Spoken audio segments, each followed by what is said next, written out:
Aj v tejto chvíli sú v teréne desiatky záchranárov, hasičov, policajtov i členov Horskej záchrannej služby. Potrebujú ich ľudia, ktorí volajú tiesňovú linku. Bude to treba zašiť. Je to ľúto, ale pani zomrela. Hej. A len očami hýbe. On sa inak nepohne vidieť. Janko, počujete ma? Som lekár zo záchranky. Nechajte ho ležať. Poď, prstaň. Ostaň ležať, prosím ťa. Mal si epileptický záchvat.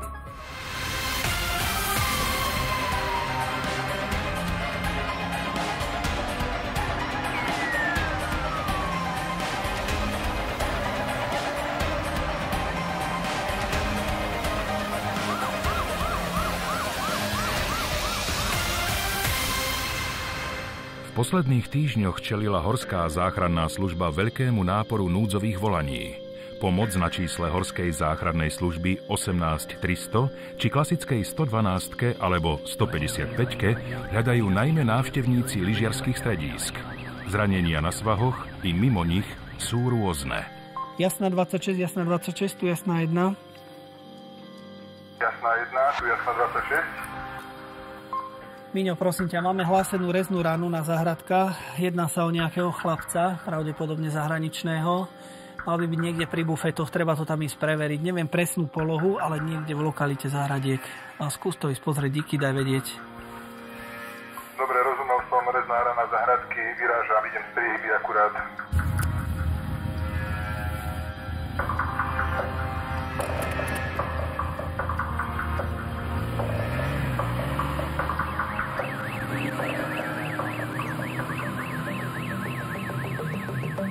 Pri páde vypla mladému Poliakovi lyža a on si nešťastne sadol na jej hranu. V takýchto situáciách sa športové vybavenie stáva rýchlo nebezpečným. A kde je to?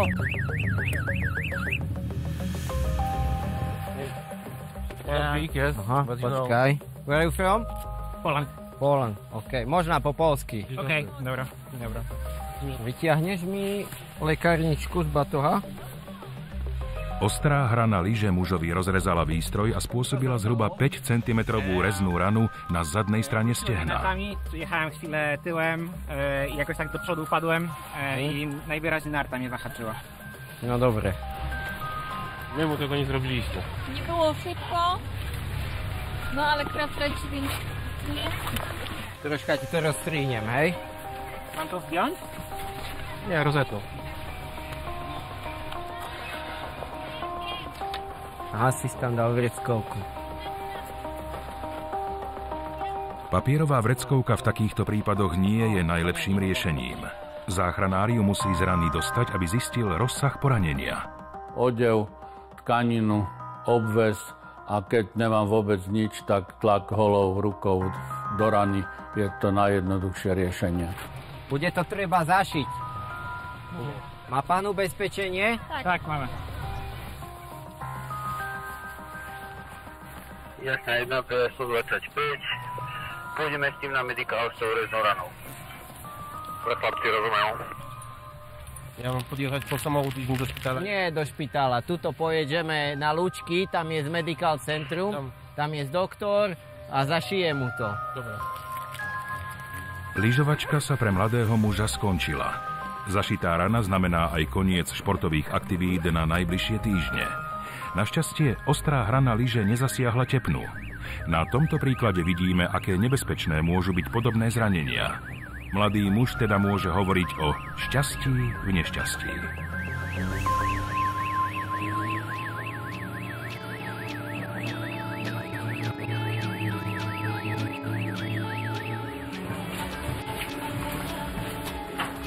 To sme mali ďalšie také zranenie z neopatrnosti. Sa nám to stáva relatívne často, že lyžiar spadne a pri páde mu vypne lyža a vlastne rozreže si stehno, respektíve predkolenie. Často sa to stáva, že si rozrežú alebo ruku. Tomu sa nejak vyhnúť nedá. Je to skôr o tej nešikovnosti. No.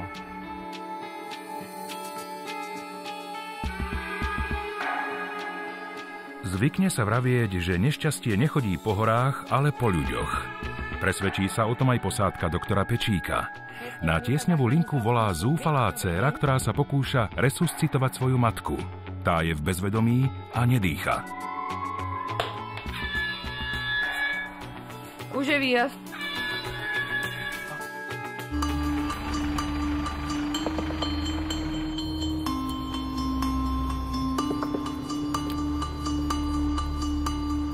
GPS navigácia ukazuje čas dojazdu 8 minút.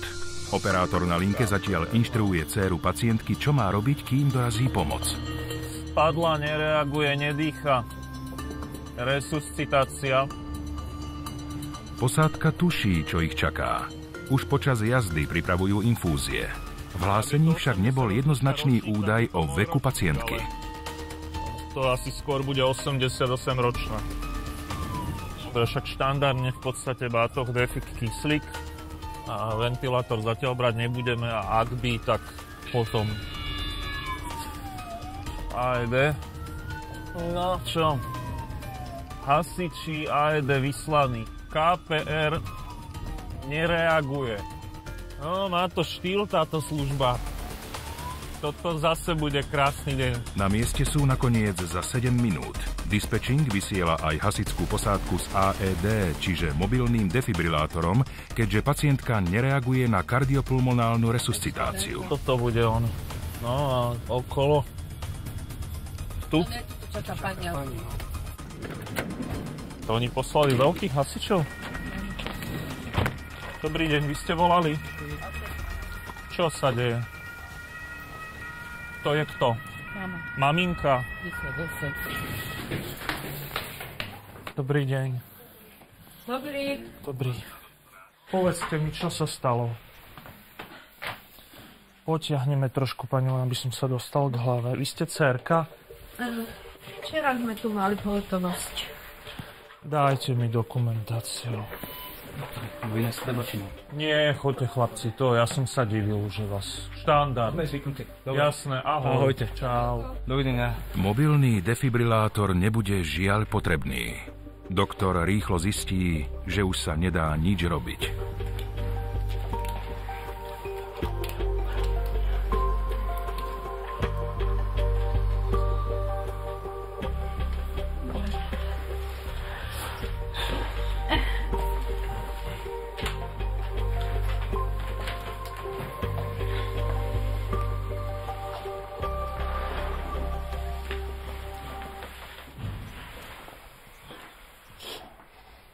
Je mi to ľúto, ale pani zomrela. Hej.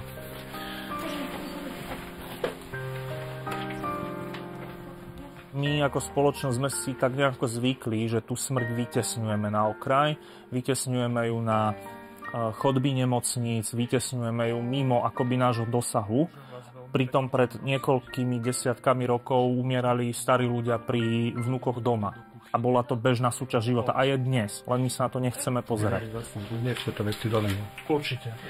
Keď vás môžem poprosiť, doneste mi potom len tlačiare. Veľmi dôležité si uvedomiť, že príbuzní to vždy budú vnímať inak, pretože sa jedná o im blízku osobu. Jedná sa o niekoho, koho majú radi, koho vnímajú a nechcú si možno pripustiť tú smrteľnosť, ktorú si ale na konci dňa musíme pripustiť všetci. V prvom rade úprimnú sústrasť, je mi to ľúto. Vy ste teraz sa pokúšala aj oživovať. Robila ste to veľmi správne, to vás musím na začiatok pochváliť.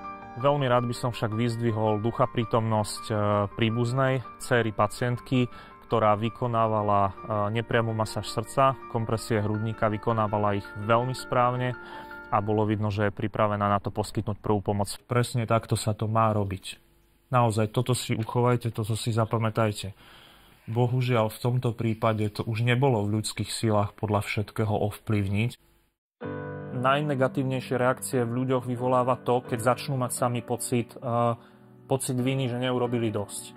Ja som sa rozhodol, že nebudeme my pokračovať v tých resuscitačných oživovacích postupoch a urobil som tak z toho dôvodu, že jednak už pri mojom príchode boli známky toho, že tam boli úplne vyhasnuté všetky mozgové funkcie. Čiže keby sa nám aj náhodou pravdepodobnosť bola minimálna. Podarilo na ťažkých liekoch a na prístrojoch obnoviť činnosť srdca. Skončilo by to tak, že by bola na ventilátore na áre, kde by za 3 dní odpájali. Proste toto by bola absolútne márna liečba. Za posledné roky sa pomerne výrazne zmenil prístup a medzinárodné organizácie a doporučenia sa zaoberajú aj tzv. Etikou umierania a toho, kedy už je potrebné vyhlásiť nejaké ďalšie resuscitačné postupy u pacientov za tzv. Márnu liečbu.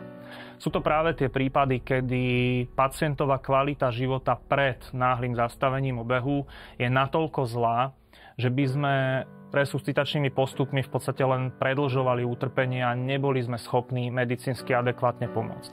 Viete, so smrteľnosťou sa všetci musíme zmieriť a je veľmi fajn, že to prišlo takýmto spôsobom, že dlhodobo nejako nemala bolesti, že netrpela. To je veľmi dôležité, lebo my žiaľ sa stretávame s pacientami, ktorí naozaj trpia mesiace a to je veľmi nepríjemné. Pre mňa je úspešná resuscitácia taká resuscitácia, kedy pacient odchádza po nejakom čase a nejakej rekonvalescencii zo zdravotníckeho zariadenia buď to s minimálnym alebo žiadnym neurologickým deficitom. Čiže je schopný sa zaradiť do bežného života. Vtedy môžeme povedať, že ten pacient bol úspešne zresuscitovaný. Slnečný deň tak razom získava pre všetkých zúčastnených úplne iný charakter. S najväčšou pravdepodobnosťou pacientke zlyhalo srdce. Podobné volania na tiesňovú linku však neustávajú. Doktora Dobiaša a jeho tím požiadala o pomoc posádka bez lekára. Je pri pacientovi so svalovou dystrofiou, ktorý už dlhšie nereaguje. Takže naša posádka si nás pýta na výpomoc. Vyzerá to, že áno. Pacient je imobilný a pripojený na prístroje už niekoľko rokov. Dnes ale došlo k náhlemu zhoršeniu jeho zdravotného stavu.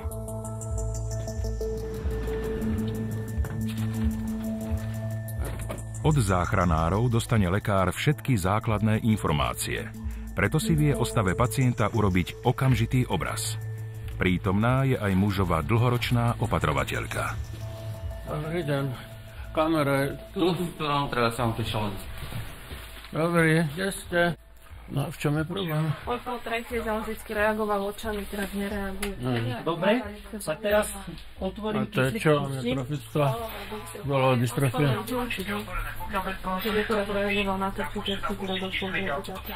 Prístroj, ktorý dýcha za pacienta, spôsobil poplach aj v servisnom stredisku.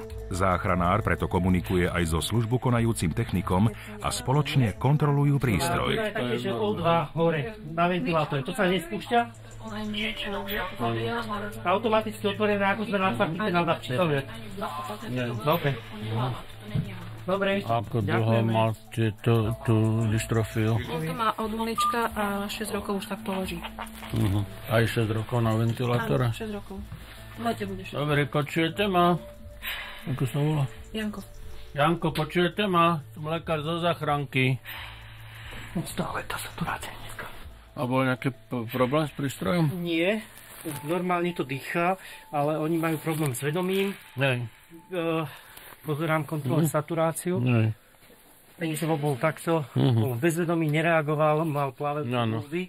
A keď ste prišli vy, tak to bolo takto už tiež? Takto isto, a proste takto plávajúce bulvy.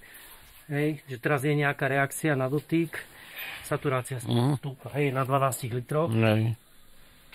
My sme mali problém s tým toto pripojiť, čiže zvyšovali ste kyslík. My sme teraz pripojili náš kyslík, pretože to dáva iba čistý vzduch. A tak. Okysličujeme to. Otvorte oči. Áno, to je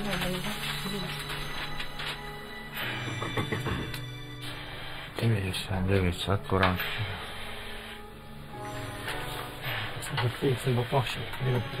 Muž naďalej nereaguje. Prístroje už fungujú správne, no urgentný prevoz na špecializované pracovisko Piešťanskej nemocnice je nevyhnutný. Áno, tam žiaľ len tých Dole schodami. Dole schodami. No preba nás je tu jak hadov. No ale treba aj s dýchačom, aj, a neviem, ako záložný. No dobré, však len toto, ne? Ale že to sú dvaja ľudia, ktorí musia nezdať. Dobre, takže ten záložný zdroj, keď nebudeme brať... Koľko to vydrží bez toho zdroja? Niekoľko hodín, ale najlepšie sa keď to potom napojiť radšej. Keď to napojiť. No dobre, však ja len... No, takže vy nám pomôžete s týmto, ne? No, takže... Tak potom Dobre, no dobre ho na vyšetrenie, lebo keď hovorí pani aj, že to brucho a je tam niečo hmatné, čo keď má pravidelne stolicu, tak asi to není stolica, takže niečo iné treba to vyšetriť. Aj v tej hlave sa mohlo niečo v mozgu pritrafiť. Aj tlak nám skúšal v úvode 100 na 60. Dobre, pardon, môžem už. Nie, on neodrží vôbec ruky. Ale pozerám, že ti symetricky padajú. Že čo dokázal, aké... Len očami? A len očami hýbe. On sa inak nepohne vôbec. Pulsou samozrejme rozpráva, ale treba mu vedieť rozumieť, lebo cez tú tracheu to není dobré. Jasné. Ale inak len oči. A ako dlho už? 6 rokov. Aj s tým, ako to obmedzenie 6 rokov rovnaké. Svalová dystrofia je dedičné ochorenie, pri ktorom postupne slabnú a degenerujú svaly. Týmto nevyliečiteľným ochorením trpí u nás približne 25 000 ľudí. Ak vám tento príbeh pripomína prípad Stephena Hawkinga, nie ste ďaleko od pravdy. Nasledujúce informácie môžu byť pre vás šokujúce. Je to pacient, ktorý je 6 rokov imobilný, dokáže hýbať len očami, pritom je ale mentálne absolútne aktívny, ovláda počítač očami a pracuje ako prekladateľ. A takýto život človeka zamknutého v sebe, v miestnosti, je možno na uváženie pre tých, ktorí pri nejakých drobných ťažkostiach, bolestiach chrbta alebo žlčníka alebo niečoho si sťažujú, aký majú ťažký život, tak na porovnanie je toto dobré na prehodnotenie životných priorít. 2 kompletné posádky aj s asistenciou pacientovej matky a opatrovateľky úspešne prenesú muža do sanitky, kde pripoja jeho prístroje k vybaveniu vo vozidle. Dobre, dovidenia, ďakujem za spoluprácu.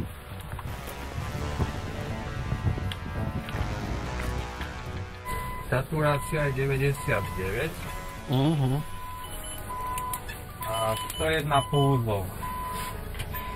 Takáto spolupráca posádok záchranárov s lekárskou posádkou je v celku bežná, pokiaľ zdravotníckí záchranári sú na adrese, kde majú pocit, že by sa mohla situácia skomplikovať, tak si vedia na seba privolať posádku s lekárom. A toto bude princíp aj po reforme záchrannej služby, keď budú tzv. Randevu posádky, kde bude lekár so záchranárom v malom aute a budú môcť prísť operatívnejšie, rýchlejšie na výpomoc posádkam záchranárov. V stabilizovanom stave pacienta odovzdávajú v Piešťanskej nemocnici. Medzi tým je rušno opäť v Jasnej. Tentokrát ale nie na svahu a nejde ani o zranenie lyžiara. Ja sa 26 na príjme. Nemusíte tam ísť, ale máme taký záchvat na happy ende. Takže to otočte prosím a treba páliť do happy endu. Aj s lekárskym batohom, ktorý je v ošetrovni na bielej púti. Dobre, rozumel. Epileptický záchvat je častá, nepríjemne vyzerajúca diagnóza, o ktorej by sme mali vedieť dôležité fakty. K epilepsii sa viaže asi najčastejší mýtus vo všeobecnosti v rámci prvej pomoci a záchrannej služby. A síce, že pri epileptickom záchvate zapadne jazyk, človek sa dusí a treba mu všakovakým spôsobom ten jazyk vybrať. A potom už záleží asi len od vynaliezavosti záchrancu, či použije šrobováky, rôzne typy iných nástrojov, prípadne vlastné prsty, kde to končí amputačnými, subamputačnými poraneniami a v nemalom prípade aj vyrazením zubov a poškodením samotného pacienta. Jednoznačne a razantne treba povedať, že je to nezmysel. Pri epileptickom záchvate nemôže dojsť k zapadnutiu jazyka a pacient sa nemôže udusiť. Toto by som veľmi rád zdôraznil. Spadol, udrel hlavu. Dá sa kým preč. Nehajte ho ležať. Poď na bok, myslím ťa. Čo sa stalo? Nič. Dobre, lež, kľud. Ostaň ležať. Lež. Aby ti bolo pohodlne. Je pravdou, že epileptický záchvat, najmä pre laika, človeka, ktorý ho nikdy nevidel, pôsobí dramaticky až hrôzostrašne. Pacient sa trasie, vyplúva sliny, môže omodreť, chvíľkami vyzerá, že nedýcha. Je to preto, lebo krče sťahujú aj medzirebrové svaly a bránicu ktoré sú zodpovedné za to, že sme schopní dýchať. Ak stihneme pacienta zachytiť pred epileptickým záchvatom, keď dostane jeden veľký krč, a položíme ho na zem, tak aby sme zabránili pádu. V prípade, že sa nám nepodarí zabrániť pádu, nevadí. Snažíme sa zabrániť tomu, aby si búchal hlavu o podlahu, odlážku, kdekoľvek teda došlo k tomuto pádu. Počkaj. Lež. Prosím ťa. Počúvaj ma. Ľahni si. Nie však oné. Ostaň takto, prosím ťa. Ako sa voláš? Marek. Odkiaľ? Z Mikuláša. Mikuláša. Vieš, aký je dneska deň? Áno. Hej? Aký? Pondelok. A dátum mi vieš povedať? Fúha, to nie. Ostaň ležať. Aký je mesiac? Čo je? Aký je mesiac? Pochystaj žilku. Po tomto odoznení je veľmi dôležité, keď pacient ostane v bezvedomí, pretože istú dobu trvá, kým sa preberie, aby sme len jednoduchým úkonom prstami zaklonili hlavu a spriechodnili tak dýchacie cesty. Toto je ten jediný úkon v rámci prvej pomoci, ale opakujem až po odoznení epileptického záchvatu. Jak ty křeče, prosím ťa, vypadali? Iba stuhnutý. Neboli to nejaké myoklonické krče, ale proste stuhnutý na mieste. Proste stál s táckou a proste ma stuhol, začal sa triasť na hlavu. Po doznení si pacient na samotný incident nepamätá. Často býva pomočený. V tomto prípade si mladý muž počas pádu poranil aj rameno pravej ruky. Liečiš sa na niečo? Nie. Mal si takedy epileptický záchvat? Nie? Pil si alkohol? Jo, ja som to možno nedal. Nie? Alebo nie si istý? Počkaj. Nepil som. A máš také vážne choroby? Nie. Nejaké tabletky užívaš? Ostaň ležať. A prestaň. Ostaň ležať, prosím ťa. Mal si epileptický záchvat? Kto ti to povedal? Čo? Vraj niečo užíva, nevedia, čo je jeho priateľka, zistia, ale nie sú tak. Jasné, na tu ja sa 26. Poprosím ťa RZPčku do happy endu. Už záchvat odznel, ale je značne dezorientovaný. Ešte zistíme toho viac. Ukáž mi hlavu. Bolí ťa niekde hlava? Neboli? A tá ruka kde ťa boli? Ktorá? Ľavá či pravá? Tu. A kde? V ktorých miestach? Sú tu. Tu? Keď ti stlačím, boli? A to asi nemáš zlomené. Pozri sa mi na prst. No. Hlavu nehyb.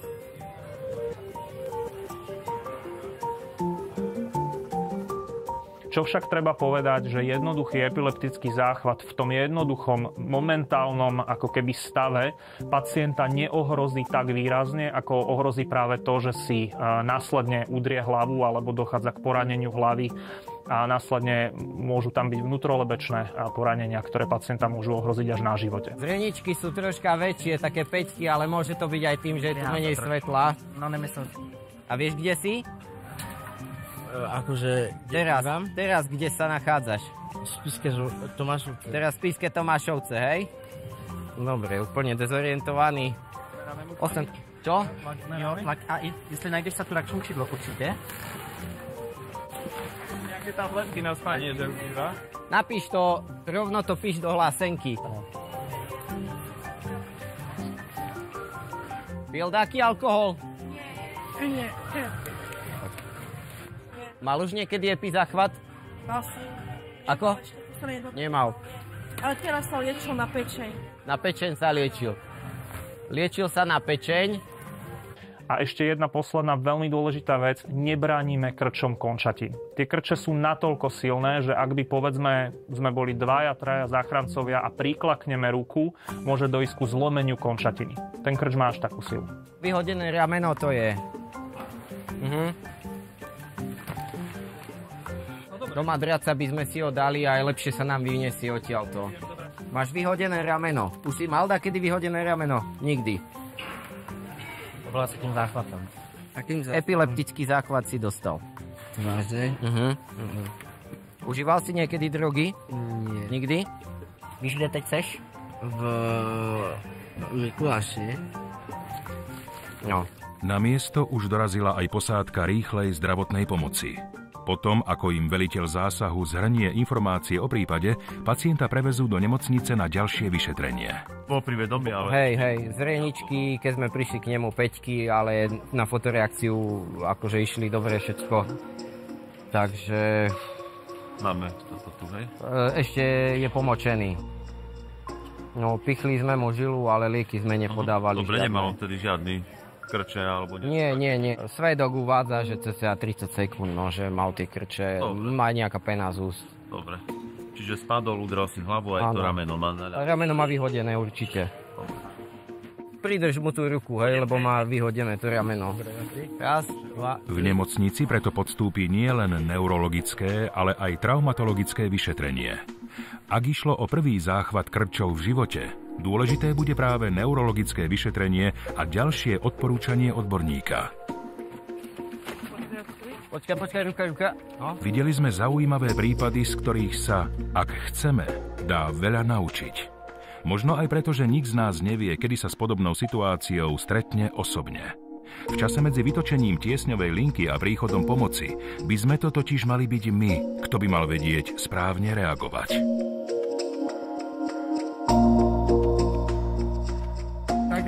Tak, no, tak.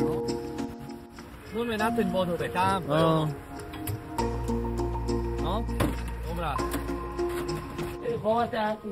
Agi, počujete ma? Co to mám? So you didn't remember anything? A little bit. Okay, and do you know where are you now? Ja fajčím, ja pijem, ja milujem ženy, ja nechápem, prečo mám nejaké zdravotné problémy. No, to vám robia určite tie ženy.